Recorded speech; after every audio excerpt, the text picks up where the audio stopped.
Hi everyone. Thank you for tuning in. My name's Alastair, and welcome to the show. With us today is Christine Tao at the sounding board. Christine, please introduce yourself. Tell us who you are. Hi, everyone. Thanks for having me, Alistair. I'm Christine Tao. I'm the co-founder and CEO at Sounding Board. Sounding Board is a venture-backed startup in the leadership development space. The company provides access to executive coaching, but we drive it first through technology. So it's a virtual model and it's technology enabled.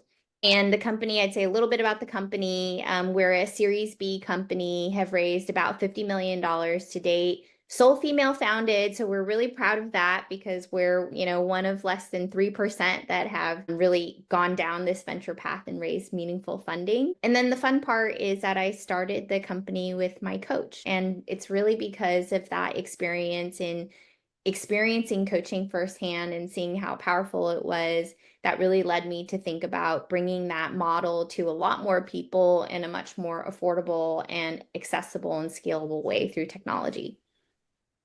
That's awesome. So tell us more about the founding story of the company, because I think there's an interesting story there. You just said your co-founder was your coach. What you were with your coach, you were seeing the benefit, and then one day you two decided to launch a venture-backed company. What's the story there? Yeah. So I've spent my career in and around technology. So spent time at Google. I was at YouTube during the early days, and then moved to a few venture-backed startups here in the Bay Area where I'm based. And one of them was in the mobile advertising space. It was a company called Tapjoy, where I joined as employee 30. And we kind of caught that incredible wave of mobile as everybody started to get a new phone and the Android platform opened. So the business ended up sort of just exploding. And the company itself, we scaled the business from zero in mobile to almost $100 million in revenue in less than 3 years. And I suddenly found myself running, 70% of the company's revenue as part of the executive staff. I had gotten promoted up into an executive level role, but had just never done that before. And so that really was where I got access to a coach because luckily my board and CEO at the time were pretty forward thinking. And so they saw that myself and another executive had never done that job. And so they gave us a coach to work with to help us accelerate our development much faster. And that coach ended up being Lori, who's my co-founder. And for me, it was just one of those really profound experiences where, although I'd been at Google, unless you're a director or above, because coaching was very expensive, you couldn't get access to a personalized resource like that. And so that was my first taste of what it could be like to be able to work with somebody and really have that development be very personalized to the situations right in front of me. And so that really was the impetus. After I left Tapjoy, I thought back to just how profound that experience for me. And by then, I'd been bringing Lori to every company I went to. And so sort of came to her with this idea of, could we wrap technology around it to make it more accessible? And that way more people could get access to it. And that really was the inspiration for Sounding Board.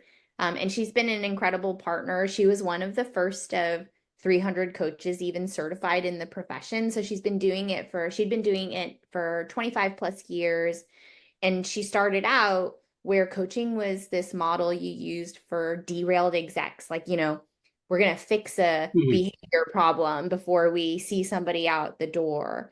And now we're seeing in coaching has become one of the most powerful go-to models that the most innovative companies and the most forward-thinking companies in terms of their people practices are really adopting to accelerate development of their key talent. And they're doing it at much, much broader scale and levels than we'd ever seen before. So there's been this real shift that's happened.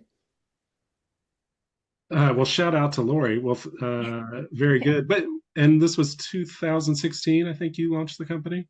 the two of you? Yeah, Yeah. yeah. So bootstrapped the company to start. I was also pregnant with my second kid at the time, and so had quite a lot going on. And then we ended up raising our first round of seed capital from Bloomberg Beta and Precursor Ventures at the end of 2017, and then sort of went on to the venture path since then. That's great. I love how you differentiate how coaching was kind of employed, to help derailed execs to what we see more of now, as you said, accelerating the development. Are we still seeing that across the board with, is that, are you seeing that is happening with established companies, with startups? Is it, is it pretty broad how coaching has developed into this development force, or is it still kind of a mix? No, I think what's interesting is that coaching is pretty ubiquitously adopted across almost every industry and even size, maturity of company.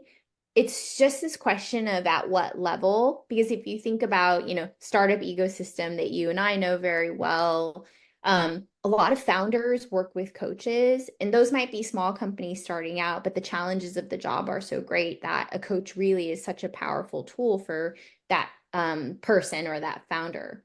On the other hand, coaching in, say mature enterprise industries, global, Fortune, 500, all of that has been used for many, many years. It's actually where coaching was primarily deployed when it first started at the very highest levels.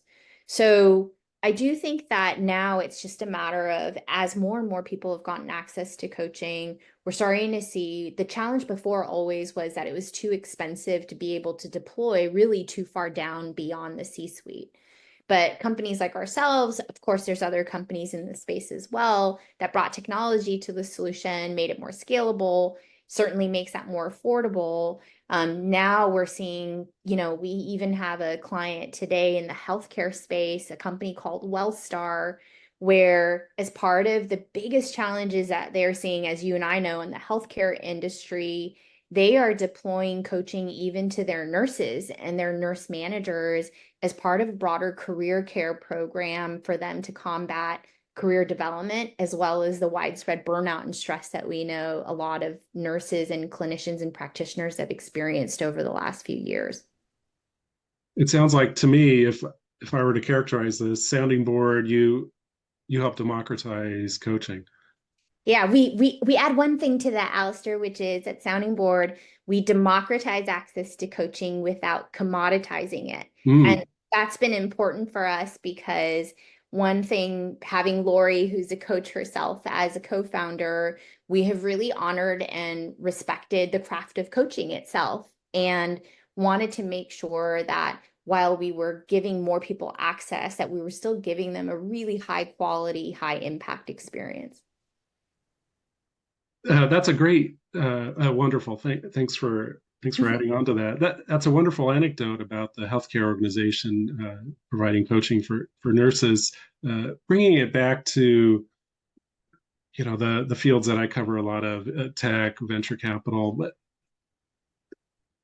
are we seeing a lot of first time founders and emerging managers in venture? Are we seeing a lot of them take advantage of coaching experience, not just with your organization, but in general?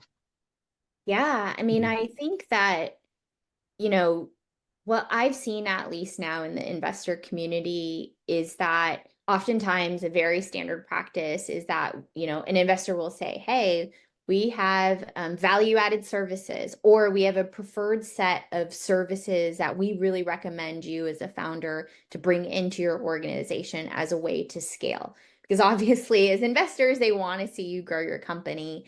And more over the last few years, we saw that executive coaching was actually one of the either core services that the firm would try to enable. And we certainly know some of them will even pay for that or subsidize that to some degree. And then on the other hand, certainly as a preferred vendor or a service that they recommend, even for us today, we've got numerous partnerships with different venture firms that give them and their portfolio companies, additional discounts or maybe access to special solutions from us, specifically not just for the founder, but even for scaling down into their organization. That sounds incredible. Is there any, are there any generalities you could say about people who go through coaching? There's all kinds of needs and learnings. Um, but is there, one or two things that people, entrepreneurs and others typically, is there an experience that they typically gain from this? Is there like a typical aha moment? Oh, wow, why didn't I do this coaching sooner?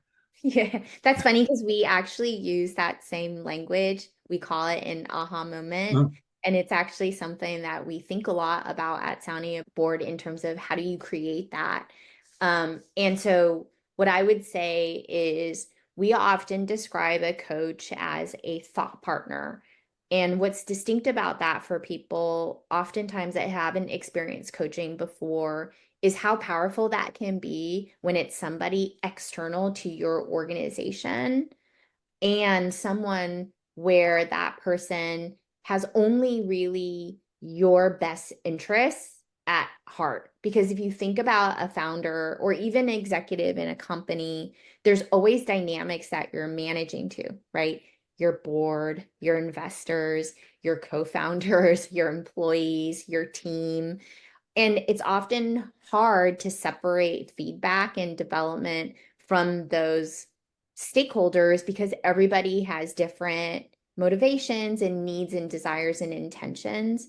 Whereas a coach that sits outside of your organization, they actually, and I don't mean this in a bad way, they don't actually care what happens, right? Because they don't have anything to gain or lose from what happens. They're just really trying to help you clarify your understanding of what might be getting in your way, what are different options you can take forward, and how to do that in a much faster way than if you had to figure that out on your own. no, I think that's perfectly said. I had this isn't about me, but I had a similar experience. I had a coach last year.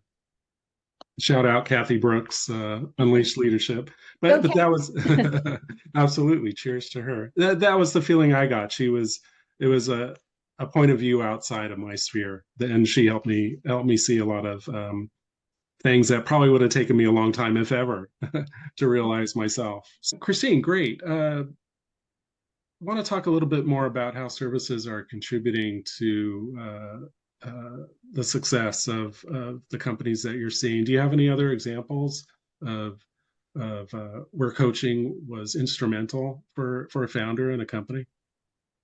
Yeah, I mean, what's been really interesting for us is there's always been a standard set of use cases around leadership development and coaching, whether it's like diversity, equity, and inclusion, building a leadership pipeline, a bench succession planning. We see that a lot. We work with a lot of companies around developing middle managers because our solution is inherently cheaper than them deploying their more expensive executive coaching.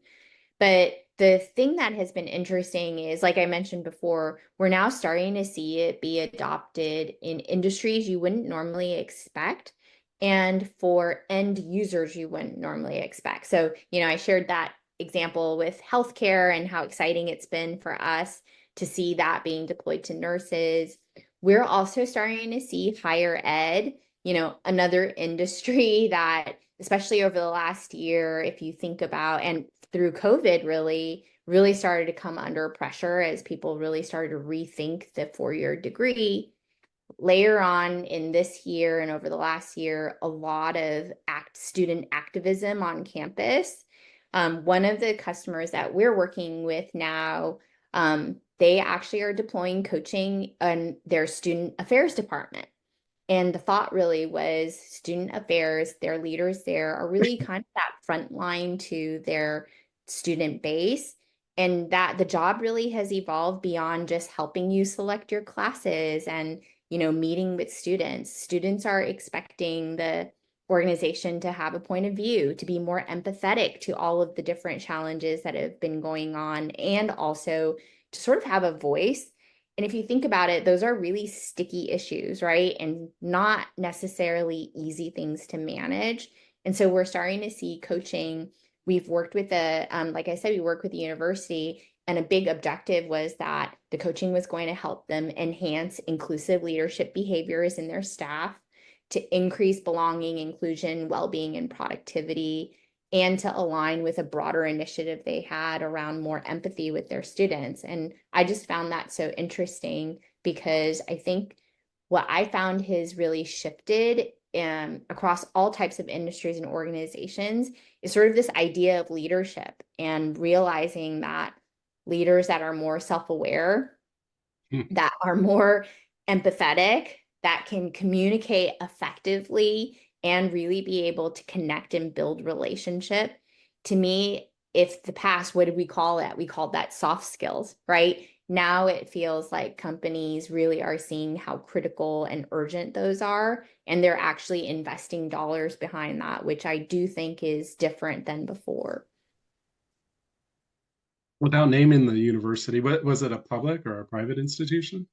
Yeah, it is. So that one, unlike Wellstar, I can't share the Okay. name, but they're one of the largest public research universities. 40,000 plus students, 14,000 plus faculty and staff. But it's really cool because, a lot of these are institutions that themselves lead in terms of R&D and research and thinking. And it's nice to see them starting to apply some of that own thinking and investment within their own staff. Yeah, that's awesome.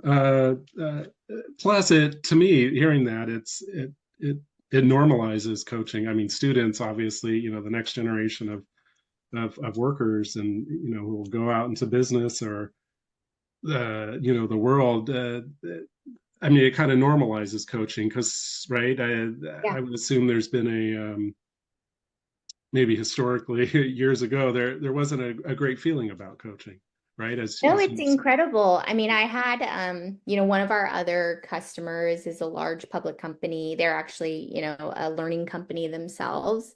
And I had one of their managers ping me the other day and they said, "Hey, I'm in a meeting." And two of the people I'm in a meeting with are talking about how great their sounding board coach is. And, actually bringing it up proactively. And you're right, when Lori, my co-founder, was first coaching, 20 plus years ago, you didn't tell anybody that you were working with the coach, right? Because you were worried that it signaled like, oh, I'm about to get fired. And so, like, just think about how far that's come, that people are saying in a meeting with their coworkers, "Oh, well, my coach has been so helpful. They told me I should do X, Y, and Z, or they've been helping me with this." It's just such a sea change. Any other success stories you wanted to talk about?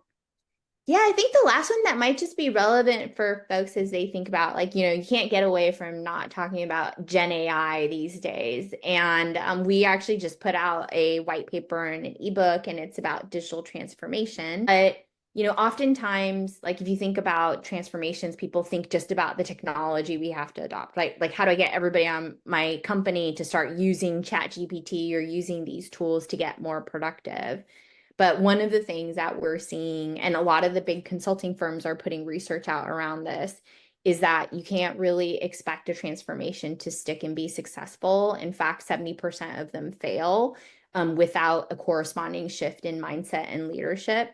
And so we're starting to really see companies actually put some thought to, okay, if I have technologies I want employees to adopt, what are also some of the mindset shifts that I need to start to invest and develop into my employees and my leaders to help drive this change? And a big one actually is around adaptability and resilience, right? Because we're going through so much change. How do I help leaders, instead of having to figure out what to do every time, that if they can build adaptability and resilience, it's not about having the right answer because there's no longer a right answer. Things are changing too fast, but it's about my ability to more quickly deal with the fact that something's changing again and then figure out a new or right answer based on the new circumstances. Are you seeing anyone? Are you seeing any venture firms take advantage of this as well? Yeah, actually, even if you would believe it, even beyond venture, it's going into private equity. Mm, So, and people usually think of private equity, oh gosh, these guys are just trying to squeeze every dollar and, right. out of the system and save costs. We actually also even work today with a PE firm where they're deploying coaching to their associates, and through that pilot are going to then start to push us out into their portfolio companies. So I found that, the VC firms, even my own Series A lead, Canaan, we provide coaching to a lot of the other Canaan companies. They promote us as well, and others. But I thought the PE firm was really interesting because that's not usually a place where you think about investing in development. You usually think about controlling costs. And so I do think that there is this understanding that when you think about helping a company improve the way they operate, you also have to think about how the people are going to improve the way they self-manage and operate. Yeah, I think that's a very big metric that PE firm is supplying that to its portfolio, as you said. That sounds huge. So as I mentioned, we started Sounding Board really first. We started the company pre-pandemic. So at the time, the hypothesis was just whether you could deliver this solution in a virtual model. Because at the time, when I worked with a coach, my coach literally, Lori, was flying up to see me. We'd go to the office, we meet for an hour, and then she'd fly back home. It was very expensive. But it was always this thought that because it's such an intimate relationship, that in-person nature was really critical.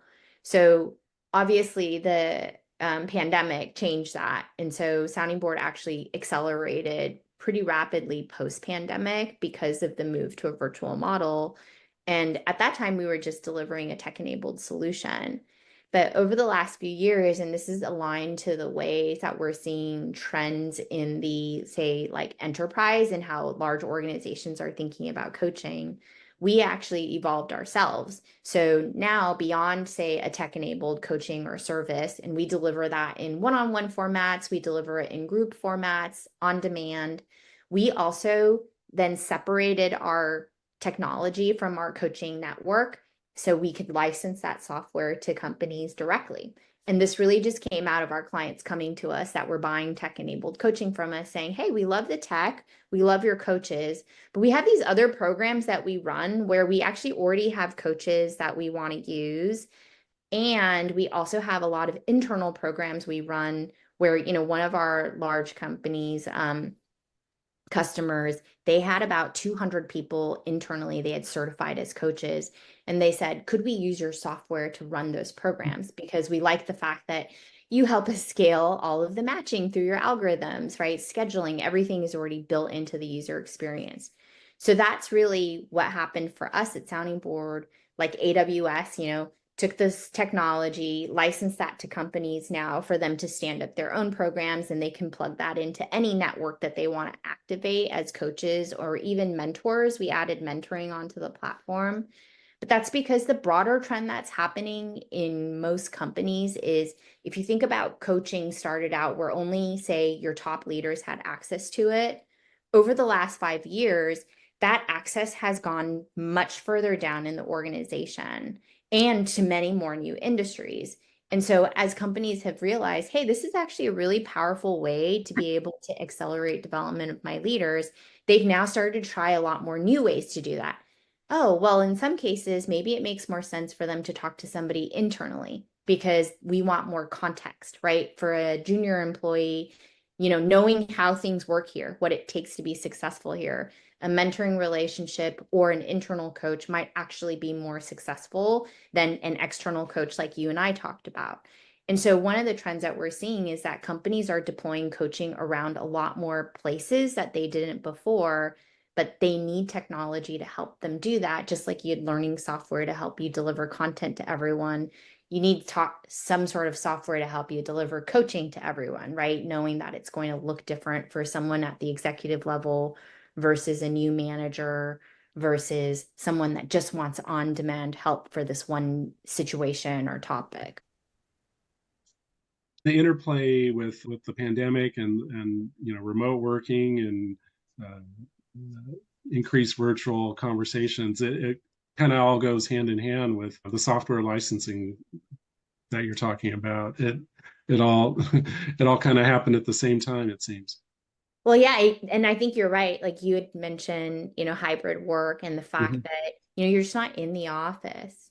And we have a whole group of new college grads, as well as just folks that may have joined an organization and never been in an office or engaged relationally with their coworkers in the same way that we used to when we were in office. And I do hear that actually a lot from especially the larger professional services firms that we work with, that there is a need to be able to cultivate those interpersonal skills in a more intentional way because there's just been a lack of that in as part of someone's natural working experience. Hmm. You mentioned working with professional services firms. Is there anything you can talk about the size of your organization, how many people you've coached, or Yeah, yeah. clients you have, growth Yeah, indicators? Yeah. yeah, so we Sounding Board has several hundred customers. We work with, whether it's large fortunes like a couple of the professional, if you think about the big four, we do work with a few of those. Healthcare providers like Wellstar, who I mentioned before, they're actually the largest healthcare system in Georgia. And then to even companies like Chime, which a lot of people Mm. know, great fintech company, sort of a neo bank rising star. We work with a lot of companies like that are just pre or post IPO. One of them is a large mobile retailer that you often see when you go to a restaurant and you have to pay for your food.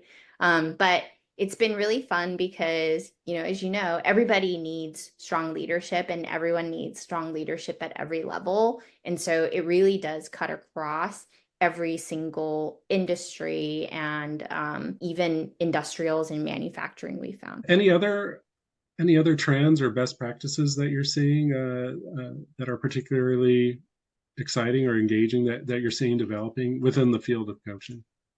Yeah, I mean, I think what's interesting, someone told me the other day that like everybody's calling themselves a coach, and you had asked me before even about mental health and what's the Yes. difference where we've been talking about a lot of different things. We are seeing that this idea of attaching coaching to everything is becoming more and more popular. So we've seen coaching wrapped around existing training. We've seen wellness coaching, right? Nutrition, sleep. Everyone already knows about physical and sort of our own experiences of coaches previously.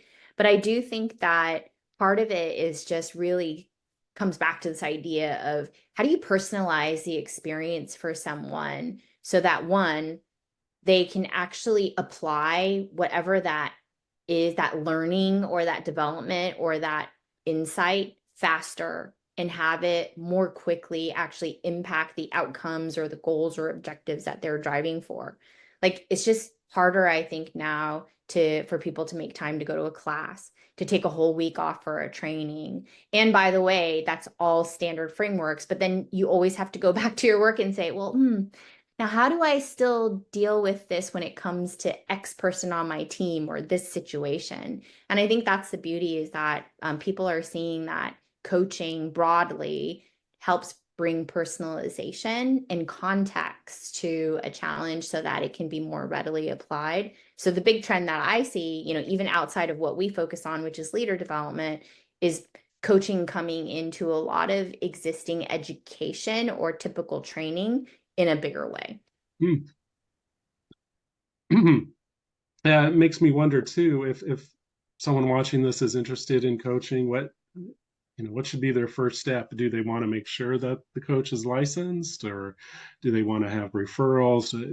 Whether they come to your organization or just looking elsewhere. What should people do if they're interested in coaching? Yeah, I think there's both a personal advice I'd give around that and then sort of broader advice, which is personally, if you're thinking about a coach, the most important thing really is to think about what is the outcome or what is the Mm. challenge or, shift that you want to make that you need support with. Because then that will help guide you to then the second question, which is then who or what coach or organization is the right one for me because coaching isn't regulated, say, like healthcare or therapy, there is a lot of like anybody can call themselves a coach. There's Mhm. certainly certifying bodies as well. You know, the ICF is the International Coach Federation. They do certifications. And then there's a lot of reputable coaching skills that teach coaching specifically either around leader development or career coaching or things like that. But it has to start first. Like you only then will know where to go if you know what you're trying to accomplish or do. That's more of a personal standpoint.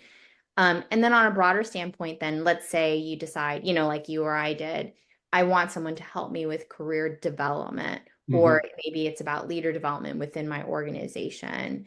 Then really it does come down to this kind of like, who's the right match for me? And that's really where historically, most people have found coaches through referral. It's still very much a, hey, I worked with this person, maybe you should try him, her, that type of a thing. What companies like ourselves at Sounding Board try to solve is how can we do that at scale? So, one, just like any other network, we have to build trust and credibility in our network. And certainly we have the certifications for the coaches and a lot of additional investment we build into our coaching community. But a big part of it is actually that we have a matching algorithm that really drives a very high success rate on a match. We actually have like a 96% success rate on a first match based on our algorithms. Mm. So I do think it is a little bit of this like chemistry plus what outcomes you're trying to drive for. So I would certainly suggest for most folks to look at either if it's for yourself, recommendations, or a larger organization like ourselves and many others, where you can see what's the criteria and sort of standards that they set for the coaches. A little bit of science, a little bit of magic, I guess, and yeah, Like but most things in life. exactly. Yeah. But I like what you said there. That yeah, maybe the first step is decide what you want to get out of it. What's the ultimate outcome that you're looking for? Yeah, because I find that that differs. You know, for some people, it's, you know, I want a new job. And then you might need a coach that has a lot of experience in resume building, career transition, right? Or maybe even some psychographic assessments that help you figure out what it is you want to do. That's very different than saying, I want to coach because I want to be able to move up within my organization, but I'm having challenges here, or, you know, I'm not sure what's the thing I need to do to be able to get past my current hurdle. That's a very different skill set and, you know, than the latter. Well, great summary there of some key points. Let's end with this, Christine. Give you the floor with making the last comment. Any final thoughts on coaching and what? Yeah. Yeah.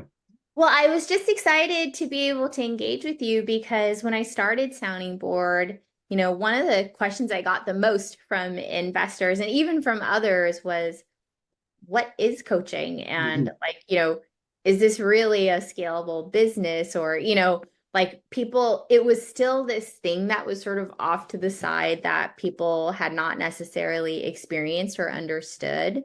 And certainly there's still a lot of people that have not experienced it, but I would say that there's been a huge shift just in the last 5 years of people's understanding of not only what a coach is, but actually most people saying they really want to coach. And I think that's really exciting because, as you and I know, like all of us need as much help as we can get. And I really have never experienced that type of accelerated development until I started to work with Lori. So it gets us excited at Sounding Board. And certainly her and my passion was that we wanted to be able to help shift leadership and help people become more authentic and impactful leaders. And so it's exciting to see that. So maybe the recommendation is if you can, highly recommend you to go out and get a coach. You won't regret it. Obviously, Alastair and I both have seen that and experienced it ourselves.